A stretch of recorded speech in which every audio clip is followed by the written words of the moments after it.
Big boss హౌస్‌లో వరుసగా 3 టాస్క్‌ల్లో ఓడిపోయినందుకు ఇక ticket to finale గెలవలేనంటూ Shobha Shetty అయితే ఏడుస్తూ ఉంటుంది తన పాయింట్స్‌ని చూసుకొని. అది చూసి అమర్‌దీప్ అయితే ఇలా ఏడిస్తే కుదరదే ఆ పాయింట్స్ నాకిచ్చేసావా అని ఇంకా హ్యాపీగా ఫీల్ అవ్వాలి గానీ అంటూ తనని ఓదారుస్తూ ఉంటాడు.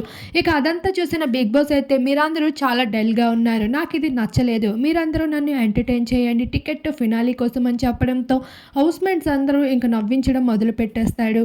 ఇక శుభశ్రీని గుర్తు చేస్తూ యావర్ని ఎక్కిరిస్తూ శివాజీ అయితే ఫన్ చేస్తూ కారణం లేకుండా నవ్వుతూ హౌస్‌మేట్స్ అయితే అందరిని నవ్విస్తూ వచ్చేసారు బిగ్ బాస్‌ని. అలానే బిగ్ బాస్ అయితే ఇక 4 లెవెల్ టాస్క్‌ని మొదలు పెడుతున్నా అంటూ బోట్ టాస్క్ అయితే మొదలుపెట్టేశారు.